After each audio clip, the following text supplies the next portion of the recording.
आज का जो लेक्चर है that is related to contouring. अब जब हम कंटूरिंग की बात करते हैं तो कंटूरिंग टू सम एक्सटेंट इसमें लेवलिंग के ऑपरेशंस भी इन्वॉल्व होते हैं क्योंकि जो हमने कंटूर मैप डेवलप करना होता है उस मैप को बनाने के लिए हमें डिफरेंट पॉइंट्स के रिड्यूस लेवल्स मालूम करने होते हैं। तो कंटूरिंग में लेवलिंग के ऑपरेशंस इन्वॉल्व होते हैं। तो कंटूरिंग को समझने से पहले इट इज़ मैंडेटरी कि आप लोगों को लेवलिंग के बारे में पता हो कि डिफरेंट पॉइंट्स का वर्टिकल डिस्टेंस हम किस तरह निकालते हैं, कैलकुलेट करते हैं। कंटूरिंग को डिफाइन सबसे पहले हम करेंगे कि ज़मीन के ऊपर ऐसे तमाम पॉइंट्स जिनका वर्टिकल डिस्टेंस सेम होगा उनको जब आप आपस में कनेक्ट कर देंगे उसको हम कंटूर बोलते हैं। और उस कंटूर के ऑपरेशन को, उस प्रोसेस को हम कंटूरिंग बोलते हैं। और उस कंटूरिंग के प्रोसेस से जो हमें फाइनल आउटपुट प्रोडक्ट मिलेगी उसको हम कंटूर मैप बोलते हैं।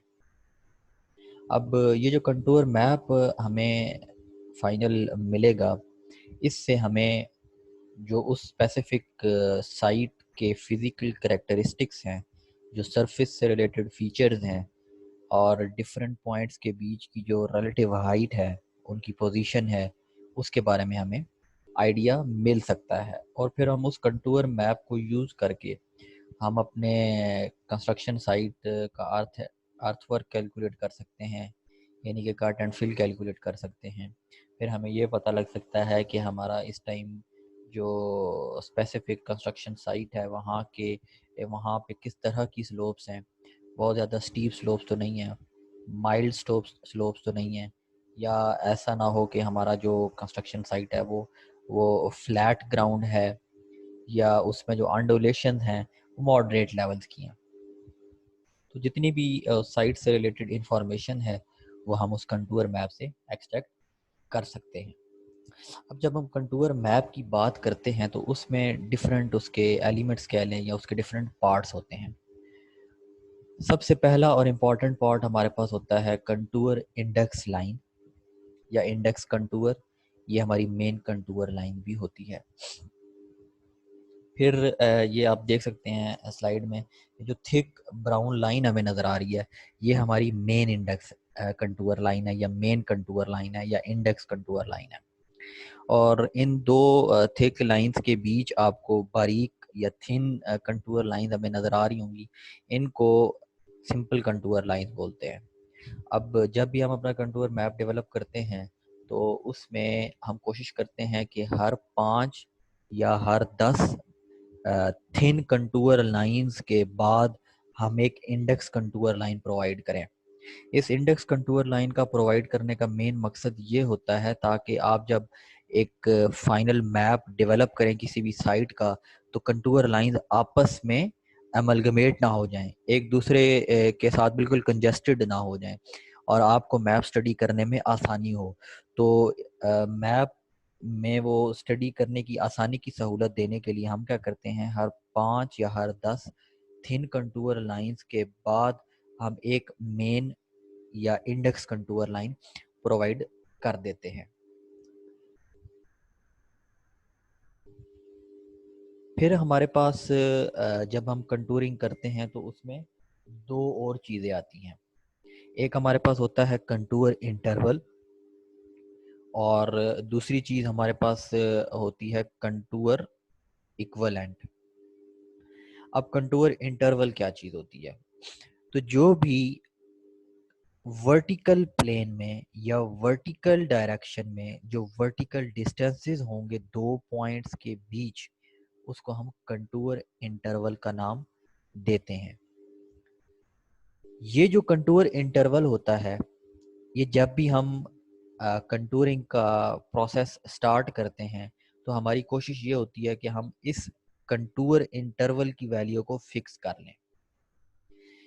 जब हम इस वैल्यू को फिक्स कर लेंगे तो हमें एक स्पेसिफिक वैल्यू का अंदाज़ा हो जाएगा। मिसाल के तौर पे ये हमें एक एग्जांपल के तौर पे हम देख लेते हैं। ये एक राइजिंग स्लोप्ड ग्राउंड था जिसकी जो बेस वैल्यू थी वो 60 है, और उसके बाद ये 70 है, फिर 80 है, और पीक पर ये इंक्रीज कर जाएगी 90 पे। तो हर 2 पॉइंट्स के बीच का जो डिस्टेंस है, जो वर्टिकल डिस्टेंस है, वो 10 मीटर है। तो इसको हम कहेंगे हमारा जो कंटूर इंटरवल है वो अब 10 मीटर है। ये दरअसल सर्वे की करेक्टरिस्टिक्स पे डिपेंड करता है कि आपका नेचर ऑफ सर्वे किस तरह है, उसकी बेस पे हम अपना कंटूर इंटरवल सेट कर लेते हैं। फिर दूसरी चीज़ हमारे पास आती है कंटूरिंग में हॉरिजॉन्टल इक्विवेलेंट। पहले मैंने चीज़ बताई कि 2 पॉइंट्स के बीच जो वर्टिकल डिस्टेंस होता है उसको हम कंटूर इंटरवल बोलते हैं, और वो हम कंटूरिंग का प्रोसेस स्टार्ट करने से पहले कोशिश ये करते हैं कि उसको फिक्स कर लें। और वो फिक्स करने के जो क्राइटेरिया होता है वो डिपेंड करता है कि आपका जो सर्वे है वो किस नेचर की साइट के ऊपर आप करने जा रहे हैं, आपका प्रोजेक्ट किस नेचर का है, आपको जो फाइनल आउटपुट मैप चाहिए वो कितना एक्सपेंडेड चाहिए या कितना स्मॉल स्केल्ड मैप चाहिए। इसकी बेस पे हम जो हमारा कंटूर इंटरवल है उसको एडजस्ट करते हैं। फिर ये जो हॉरिजॉन्टल इक्विवेलेंट होता है ये एक्चुअली 2 पॉइंट्स के बीच का हॉरिजॉन्टल डिस्टेंस है। यानी जब हम दो कंटूर लाइंस लगाएंगे तो उनके दरमियान का जो हॉरिजॉन्टल डिस्टेंस होगा उसको हम हॉरिजॉन्टल इक्विवेलेंट बोलेंगे। अब ये जो हॉरिजॉन्टल इक्विवेलेंट होता है दो या दो से ज़्यादा पॉइंट्स के बीच, ये वेरी करता रहता है। ये बात ज़हन में रखिएगा कि जो वर्टिकल डिस्टेंस है वो हम पहले से फिक्स कर लेते हैं, और फिक्स करने के बाद हम अपना लेवलिंग के थ्रू कंटूरिंग का ऑपरेशन करते हैं। लेकिन ये जो हॉरिजॉन्टल डिस्टेंस होता है पॉइंट्स के बीच, ये हमेशा वेरी करेगा। और ये कितना वेरी करेगा ये आपकी ग्राउंड की स्लोप्स के ऊपर डिपेंड करता है। अगर आपका ग्राउंड का स्लोप ज़्यादा है, अंडुलेशन बहुत ज़्यादा आ रही हैं, तो मे बी, और सर्वे की डिमांड भी कुछ इस तरह है कंस्ट्रक्शन साइट के ऊपर, तो हमारा जो हॉरिजॉन्टल इक्विवेलेंट है वो उस हिसाब से प्लस या माइनस होता रहेगा। अब मैं दोबारा इस स्टार्ट वाली फिगर पे आता हूँ। अब अगर आप इस वाली फिगर में ये जो राइट साइड पर contour map 2D view show हो रहा है, इसमें देखें। अब इसमें जो कंटूर इंटरवल है वो एक्चुअली हमें 100 फीट्स बता दिया गया है। अगर नहीं बताया गया तो इस मैप से मुझे अंदाज़ा होगा कि अगर इस कंटूर मेन जो कंटूर लाइन है या इंडेक्स लाइन है, अगर यहाँ पर ये 100 मेंशन है और अगली जो मेन इंडेक्स कंटूर लाइन है उस पर 200 मेंशन है, अगली पे 300 मेंशन है, तो इसका मतलब ये हुआ कि आपका जो कंटूर इंटरवल है वो अब 100 फीट्स है। अब इस 100 फीट्स वाली इंडेक्स कंटूर और 200 फीट वाली इंडेक्स कंटूर्स के बीच आप देखेंगे आपको बारीक कंटूर लाइनें नज़र आ रही हैं। तो अगर आप 100 इंडेक्स से काउंटिंग स्टार्ट करें, ये 1 2 3 4 5, देखें 5 पे आके फिर हमने एक इंडेक्स कंटूर लाइन दे दी, फिर 6 7 8 9 10, और ये फिर 10 पर आके हमने एक और इंडेक्स कंटूर लाइन हमने प्रोवाइड कर दी। अब हर इंडेक्स कंटूर लाइन, दो इंडेक्स कंटूर लाइंस के बीच का डिस्टेंस जो है वो 100 फीट्स है, और ये जो थिन आपको कंटूर लाइंस नजर आ रही हैं इनके दरमियान का डिस्टेंस 10 फीट्स है। मैं दोबारा बता देता हूँ, हमारी जो दो कंसेक्यूटिव इंडेक्स कंटूर लाइंस हैं ये जो थिक में नजर आ रही हैं, इनके दरमियान इस मैप के हिसाब से 100 फीट डिस्टेंस है। और ये जो थिन आपको कंटूर लाइनें नजर आ रही हैं बारीक वाली, अब इनके दरमियान का जो डिस्टेंस है वो 10 फीट्स है। आप अगर इस 100 से आगे काउंट करें तो जब आप इस 200 वाली लाइन पर पहुंचेंगे तो आप ऑटोमेटिकली, ये अगर इस लाइन पर 100 है, इस बारीक लाइन पर 110 हो जाएगा, फिर 120, 130, 140, और ये एक और इंडेक्स कंटूर लाइन पे यहाँ पर आके 150 हो जाएगा, फिर 160, 170, 180, 190, और ये 200। तो इस हिसाब से हमने अपना कंटूर इंटरवल रीड करना होता है। अब इस स्पेसिफिक सिनेरियो में जब हम कंटूर मैप को रीड करेंगे तो हमें क्या पता लगता है कि हम जैसे जैसे ऊपर जा रहे हैं हमारी जो कंटूर लाइंस के ऊपर जो वैल्यू है वो इंक्रीज कर रही है। मतलब कि इसके लेफ्ट साइड पर इसी 2D मैप का 3D मैप शो हुआ है कि अगर हम इस टाइम यहाँ पर हैं तो ये 100 फीट्स है। इसका मतलब ये हुआ कि ये ब्राउन में जो आपको थिक लाइन नजर आ रही है इसके ऊपर जितने भी पॉइंट्स हम मार्क करेंगे उनका वर्टिकल डिस्टेंस अब 100 फीट्स होगा। जैसे ही हम ऊपर मूव कर गए इस वाली थिक लाइन पर, अब यहाँ पर 2D मैप के हिसाब से 200 फीट था और 3D मैप में जब हम इसको देखेंगे तो वो कुछ इस तरह नजर आएगा। और इस लाइन के ऊपर जितने भी हमारे पॉइंट्स हम मार्क करेंगे उनका वर्टिकल डिस्टेंस 200 फीट्स होगा। मैं ऊपर मूव करूंगा तो वो 300 फीट्स हो जाएगा। तो अब हमें सिनेरियो क्या नजर आ रहा है, हमारी वैल्यू लोएस्ट से अपवर्ड की तरफ इंक्रीज कर रही है। तो मैप में जहां पे कंटूर की वैल्यूज इंक्रीज कर रही होंगी नीचे से ऊपर की जानिब, तो इसका मतलब ये हुआ कि इस स्पेसिफिक लोकेशन पे कोई पहाड़ी मौजूद है, कोई ऐसा ग्राउंड मौजूद है जिसकी स्लोप अपवर्ड इंक्रीज करती जा रही है। अब पर्पस ऑफ कंटूरिंग मैं आगे भी एक पर्पस बता चुका हूँ कि हमने एक तो कट एंड फिल कैलकुलेट करने के लिए अपनी कंटूरिंग कर लेते हैं, फिर हमने जो कंटूर मैप डेवलप करते हैं उसमें जो मोस्ट फिजिबल और इकोनॉमिकल साइट होती है उसको हम चूज करने के लिए हमें मदद मिलती है। वो कैसे पता लगेगा कि मतलब जिस एरिया में कट एंड फिल कम से कम आएगा वो हमारी इकोनॉमिकल साइट कंसिडर होगी। तो हम कोशिश करेंगे कि हम एक ऐसी स्पेसिफिक साइट से अपनी रोड को गुजारें जहाँ कट एंड फिल कम से कम हो, या ऐसी जगह से हम रोड गुजारें जहाँ पे जितना एरिया हम कट कर रहे हों और तो वो जितना कटिंग वाला एरिया है वो मटेरियल हम दोबारा फिलिंग वाली जगह पर भी यूज़ कर सकें। फिर हम अपनी रोड और रेलवेज की जो अलाइनमेंट है, कैनाल की अलाइनमेंट है उसको सही करने के लिए यूज़ कर सकते हैं। फिर हम अपना जो रिजर्वायर होता है उसमें जो वाटर लेवल होता है या वाटर की जो कैपेसिटी होती है रिजर्वायर की, वो हम उसको बआसानी देख सकते हैं, कैलकुलेट कर सकते हैं। ये जी पहले बात हुई थी कि कंटूर इंटरवल क्या होता है, तो उसको कंटूर इंटरवल को सिलेक्ट करने के लिए तीन चार चीज़ें हमें जहन में रखनी पड़ती हैं। सबसे पहली चीज़ कि हमारा नेचर ऑफ ग्राउंड क्या है, कि हम जिस जगह अपना कंटूर मैप डेवलप करने जा रहे हैं और कंस्ट्रक्शन साइट हमारी अंडर कंसिडरेशन है, वहाँ पर जो हमारा ग्राउंड है उसकी क्या सूरत हाल है। अगर तो हमारा ग्राउंड बिल्कुल फ्लैट है और वहाँ पे जो स्लोप्स हैं वो बड़ा यूनिफॉर्मली इंक्रीज या डिक्रीज होती हैं, तो इस जगह ऐसी जगह पर क्योंकि ग्राउंड की जो फिजिकल करेक्टरिस्टिक्स है वो ज़्यादा चेंज नहीं हो रही, ज़्यादा वेरी नहीं करती, तो उस केस में हम क्या करते हैं कि कंटूर इंटरवल स्मॉल रख लेते हैं। इसकी वजह से क्या होगा कि एक तो हमारी जो कंटूर लाइनें होंगी वो अमेलगमेट नहीं हो जाएंगी, वो कंजेस्टेड नहीं हो जाएंगी।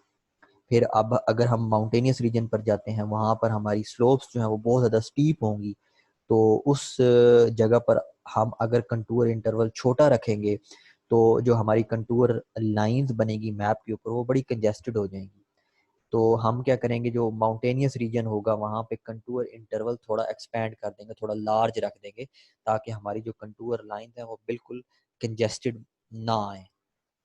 फिर हमारा पर्पस एंड एक्सटेंट ऑफ सर्वे, कि हमारा जो सर्वे करने का मकसद है या हमारा जो ऑब्जेक्टिव है और जो हमारी कंस्ट्रक्शन साइट है उस पर किस तरह की हमने कंस्ट्रक्शन करनी है, कितनी मैसिव कंस्ट्रक्शन करनी है, उसकी डिपेंडेंसी भी होती है कंटूर इंटरवल को फाइनलाइज करने के लिए।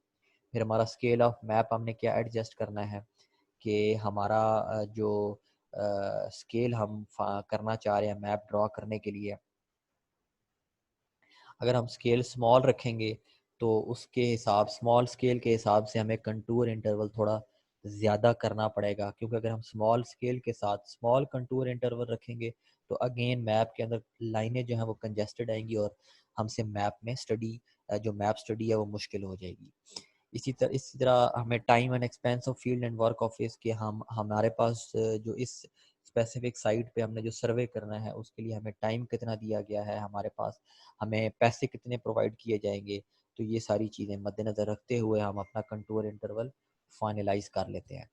फिर लिटरेचर के हिसाब से कुछ थंब रूल्स हमें बता दिए गए हैं कि इन थंब रूल्स को यूज़ करके भी हम अपने कंटूर इंटरवल की वैल्यूज़ को सजेस्ट कर सकते हैं, फाइनलाइज कर सकते हैं। मिसाल के तौर पे अगर आपका मैप जो है वो आप लार्ज स्केल मैप यूज़ कर रहे हैं और आपके जो ग्राउंड की नेचर है वो बिल्कुल फ्लैट है, मतलब कि उसमें स्लोप्स बहुत ज़्यादा वेरी नहीं करती, और अब आप अगर नॉर्मल मॉडरेट टाइप कंस्ट्रक्शन करना चाह रहे हैं, कोई बिल्डिंग कंस्ट्रक्ट करना चाह रहे हैं, तो उस केस में हम जो कंटूर इंटरवल रखते हैं वो 0.2 से 0.5 मीटर्स के बीच में हम रख लेते हैं। फिर आपने रिजर्वायर्स के लिए और अगर कोई सोसाइटी डेवलप करना चाह रहे हैं उसकी प्लानिंग के लिए हम 0.5 से 2 मीटर्स तक कर लेते हैं। फिर हम लोकेशन सर्वेज अगर करना चाहते हैं तो हम उसके लिए 2 से 3 मीटर्स कंटूर इंटरवल रख सकते हैं।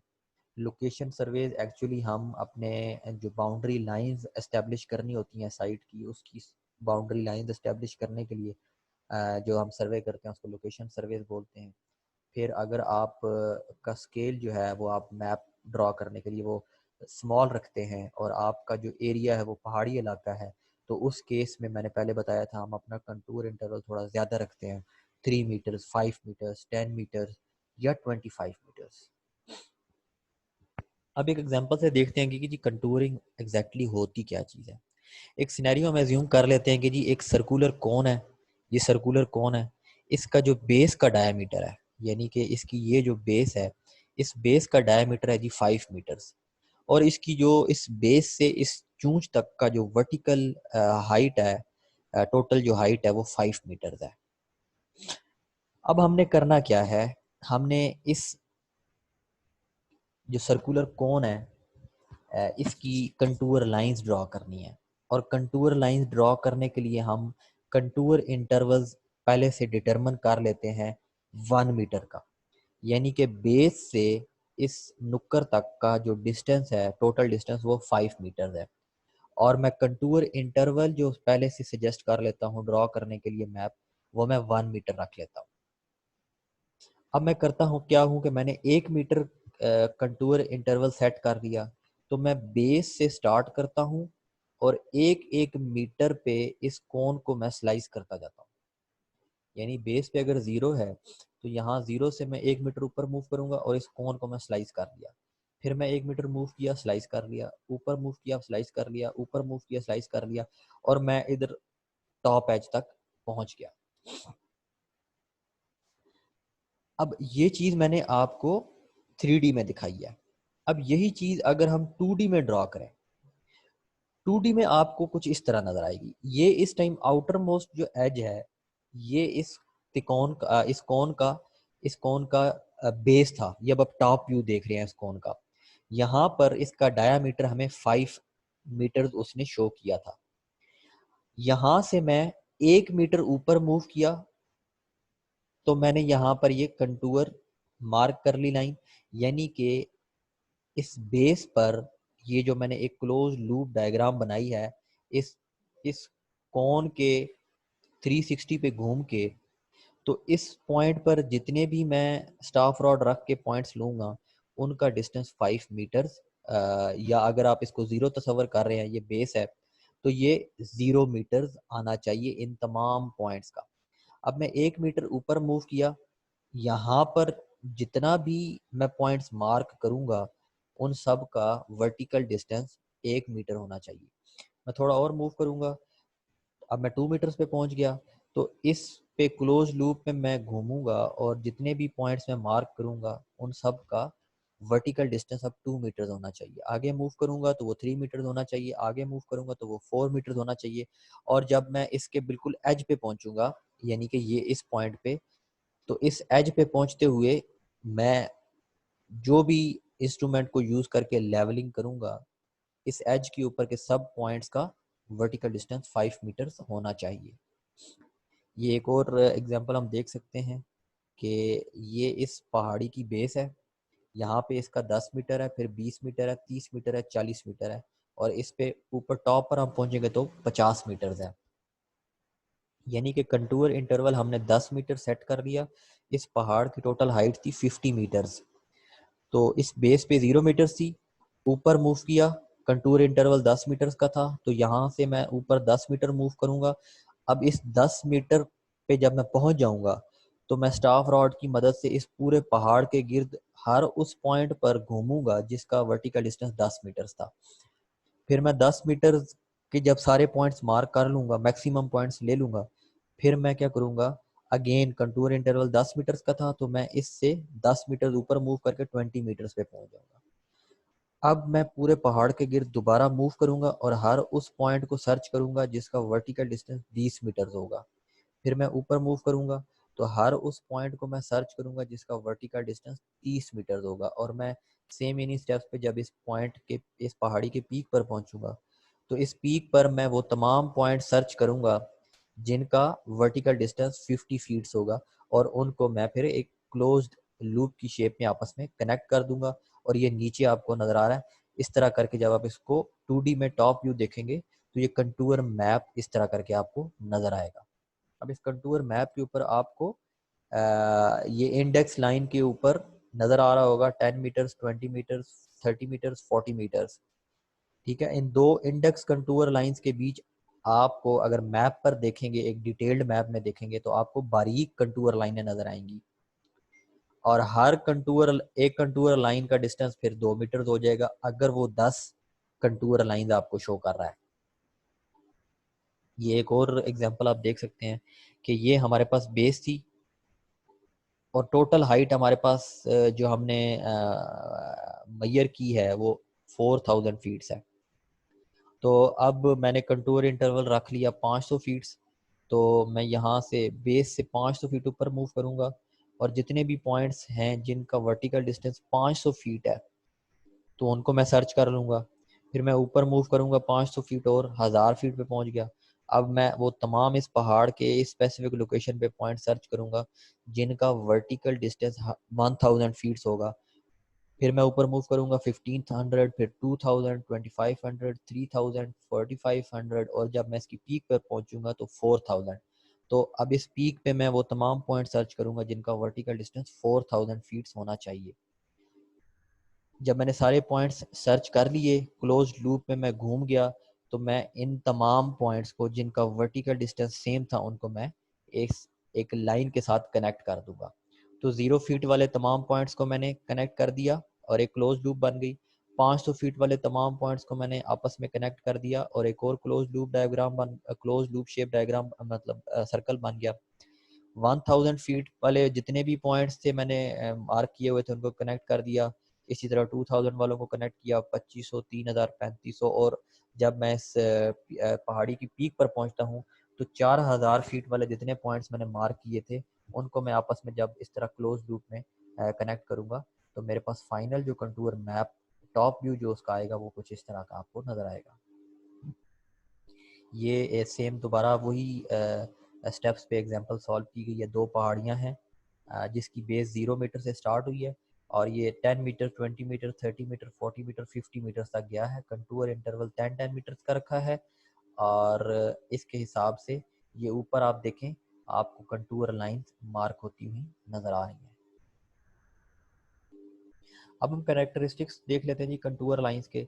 जब भी हम हमारे पास फ्लैट ग्राउंड होगा तो हमारी कंटूर लाइंस वाइडली स्पेस्ड होंगी, और जहाँ पे हमारी स्लोप जैसे कि पहाड़ी इलाकों में मैंने बताया है वहाँ पे कंटूर लाइन जब आप मैप पे स्टडी करेंगे तो वो आपको ज़रा क्लोज क्लोज नज़र आएंगी। तो मैप के ऊपर जहाँ पर आपको कंटूर लाइनें दूर दूर नज़र आए तो आपको पता लग जाना चाहिए कि यहाँ पर कोई फ्लैट ग्राउंड है, और जहाँ पर आपको कंटूर लाइनें ज़रा करीब करीब नज़र आए तो इसका मतलब है यहाँ पर कोई स्लोपिंग ग्राउंड है, कोई पहाड़ी इलाका है।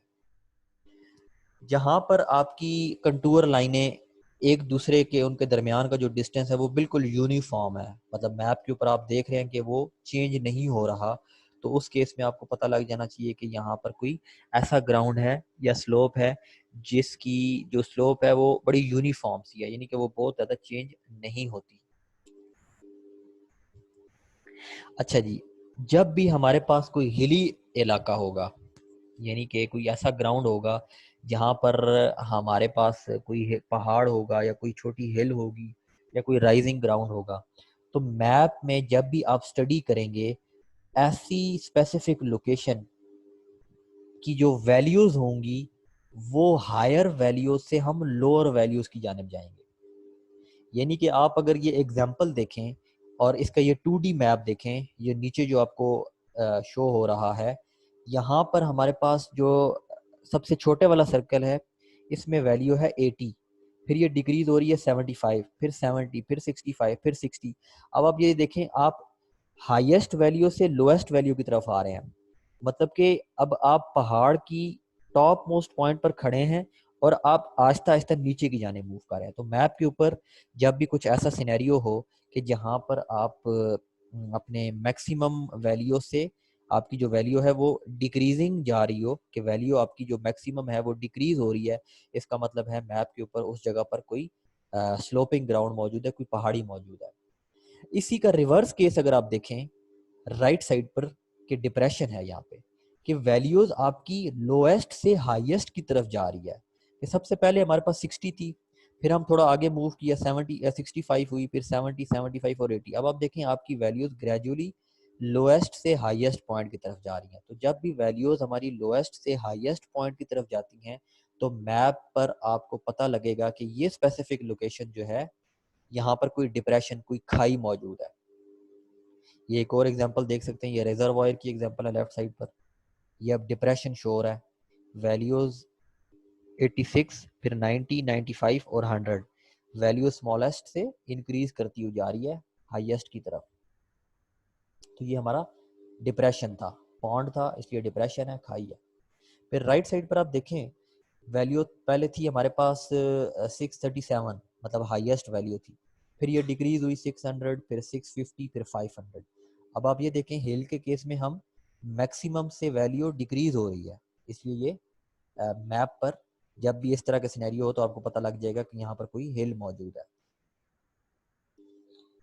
फिर हमारे पास जी दो और चीज़ें आ जाती हैं मैप के ऊपर, रिज लाइन और वैली लाइन। ये एक डायग्राम से मैं आपको बता देता हूँ। ये जो बॉटम पर आपको दो फिगर नजर आ रही हैं, जो भी आपकी हिल होगी, पहाड़ होगा, उसका जो हाईएस्ट पॉइंट है, उस हाईएस्ट पॉइंट के ऊपर आपके जो जितने भी पीक पॉइंट्स होंगे, ये जो हाईएस्ट पॉइंट है इस पहाड़ी का, इसके ऊपर ये जो आप एक इमेजिनरी लाइन अगर ड्रॉ कर दें, ये सेंटर से पास करवा दें, तो ये जो हाईएस्ट पॉइंट पे आप लाइन ड्रॉ कर रहे हैं इस पहाड़ के ऊपर, इसको हम रिज लाइन बोलते हैं। अब इस पहाड़ का ये पीक पॉइंट है, ये इसकी ये वाली लाइन जो है ये रिज लाइन है।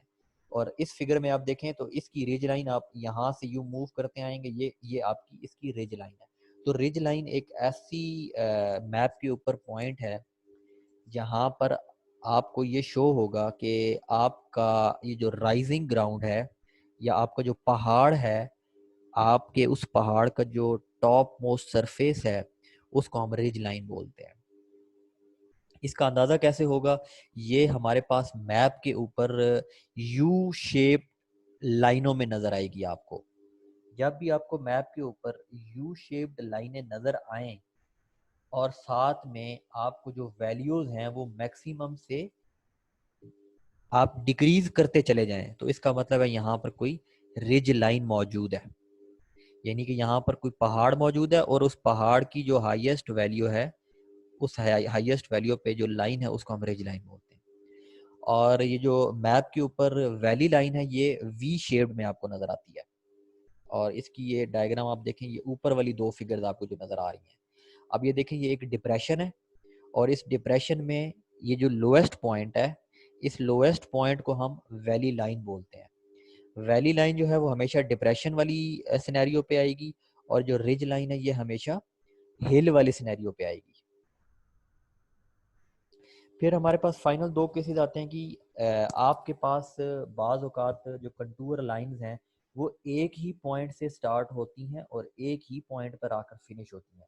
जिस तरह की ये लेफ्ट साइड पर आपको फिगर नज़र आ रही है, कि इस पॉइंट से कंटूर लाइनें सारी स्टार्ट हो रही हैं और इसी पॉइंट पे फिनिश हो रही हैं। तो ऐसा केस जिस केस या मैप पे अगर आपको नज़र आए कि कंटूर लाइनें एक ही पॉइंट से स्टार्ट हो रही हैं और एक ही पॉइंट पे ख़त्म हो रही हैं, तो इसका मतलब ये है कि यहाँ पर कोई ओवर हैंगिंग क्लिफ है। अब यहाँ पर ये फिगर 1, ये फिगर 2, ये जिसके साथ ये टॉम क्रूज लटका हुआ है, और ये फिगर 3, ये हमारी ओवर हैंगिंग क्लिफ्स कहलाती हैं। ओवर हैंगिंग क्लिफ्स के केस में हमेशा हमारी कंटूर लाइन जिस पॉइंट से स्टार्ट होंगी उसी पॉइंट पे ख़त्म होंगी। और दूसरा केस हमारे पास वर्टिकल क्लिफ का आता है। सॉरी, मैं गलत बता गया हूँ। ये जो ओवर हैंगिंग हमारी क्लिफ होती है, ये एक ऐसा सिनेरियो है जिस पे हमारी जो कंटूर लाइन है ये एक दूसरे को ओवरलैप करती हैं। मतलब ऐसा सिनेरियो जिसमें कंटूर लाइनें एक दूसरे को ओवरलैप करती हुई नजर आए, उस सिनेरियो पे आपको पता लगेगा यहाँ पर कोई ओवर हैंगिंग क्लिफ है। लेकिन जिस केस में आपकी कंटूर लाइंस जिस पॉइंट से स्टार्ट हों और उसी पॉइंट पर ख़त्म होती हों, तो इस तरह के केस को सिनेरियो को हम बोलते हैं कि यहाँ पर कोई वर्टिकल क्लिफ है। वर्टिकल क्लिफ में ये लास्ट पे बॉटम पे दो पिक्चर्स आपको नजर आ रही हैं, ऐसी क्लिफ जो बिल्कुल वर्टिकल हो, बिल्कुल स्ट्रेट हो।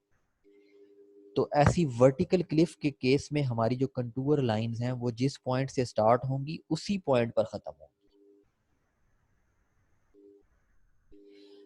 फिर आखिरी चीज हमारे पास डिप्रेशन। दो दो रिज लाइंस या दो वैली लाइंस के बीच का जो इलाका होगा उसको हम सैडल बोलते हैं, या उसको हम मतलब इस तरह भी आप डिफाइन कर सकते हैं कि आपकी जो डिफरेंट हिल्स जो मौजूद हैं, उन हिल्स के बीच अगर कोई डिप्रेशन मौजूद है, उन हिल्स के बीच अगर कोई डिप्रेशन मौजूद है, कोई खाई मौजूद है, उसको हम सैडल बोलते हैं। ये एग्जांपल देखें, यहाँ पर इसके लेफ्ट साइड पर भी एक पहाड़ मौजूद है, इसके राइट साइड पर भी एक पहाड़ मौजूद है। अब इन दो हिल्स के बीच ये एक डिप्रेशन हमें नजर आ रही है। तो इस दो दो हिल्स के बीच का जो एरिया होता है हम उसको समिट बोलते हैं, सॉरी उसको हम सैडल बोलते हैं। और इस सैडल पे जो आप लाइन अपनी पास करेंगे या अपने पॉइंट्स मार्क करेंगे और उन पॉइंट्स को जब आप आपस में कनेक्ट करेंगे तो उसको हम वाटर शेड लाइन बोलते हैं। ये आप सैडल की एग्जांपल देख सकते हैं, इसके लेफ्ट साइड पर भी हिल है, इसके राइट साइड पर भी हिल है, और इनके बॉटम इनके बीच में यहाँ पर एक डिप्रेशन मौजूद है, और इस डिप्रेशन को हम क्या बोलेंगे, ये सैडल है। ये मैप आप देख सकते हैं कंटूर लाइंस का, ये एक और कंटूर मैप है। अब इस मैप में अगर आप देखें, यहाँ पर आपको कह रहा है कि ये दो समिट्स यानी दो हिल्स के बीच यहाँ पर सैडल मौजूद है, यहाँ पर कोई खाई मौजूद है। फिर यहाँ पर आप देखें लाइनें ज़रा तंग तंग सी हैं, क्लोज क्लोज सी हैं, इसका मतलब है यहाँ पे कोई स्टीप स्लोप है। यहाँ पर आप ये देखें, अगेन स्टीप स्लोप है, मतलब कि यहाँ पर कोई पहाड़ी मौजूद है। ये यू शेप्ड आपको लाइनें नज़र आ रही हैं, यहाँ पर कोई पहाड़ी मौजूद है, और उसके ऊपर ये जो आपको रिज लाइन नज़र आ रही है, ये दो पहाड़ों के बीच पानी गुजर रहा है, ये वैली है, इस वैली के ऊपर जो लाइन है ये वैली लाइन हो जाएगी। यहाँ पर आप देखें, ये स्लोप्स के बीच का जो डिस्टेंस है वो चेंज नहीं होता ज़्यादा, इसका मतलब है यहाँ पर ग्राउंड बहुत ज़्यादा स्लोपिंग नहीं है। ये आप देख सकते हैं, ऊपर 3D व्यू है और नीचे आपका 2D व्यू नज़र आ रहा है आपको। अगर मैं राइट से चलूँ तो यहाँ पर आप देखें, आपका ग्राउंड इतनी ज़्यादा स्लोप चेंज नहीं करता, इसलिए ये यहाँ पर जो कंटूर लाइन है, ये इनके दरमियान का जो डिस्टेंस है वो यूनिफॉर्म है, और वो लाइनें जो हैं वो ज़रा दूर दूर रखी गई हैं क्योंकि फ्लैट ग्राउंड है। फिर आपको ये वी शेप्ड नज़र आ रहा है, इसका मतलब है यहाँ पर कोई वैली भी मौजूद है। फिर आप जो आगे मूव करेंगे, जैसे जैसे मूव करेंगे, ये यहाँ पर आप आएंगे दोबारा 100 है, और यहाँ से इस पॉइंट से आप देखेंगे स्लोप इंक्रीज होकर 260 पे पहुँच गई, और ऊपर देखेंगे यहाँ पर एक पहाड़ी मौजूद है। तो इस हिसाब से आपकी यहाँ पे कंटूर लाइन ज़रा क्लोजली स्पेस्ड है।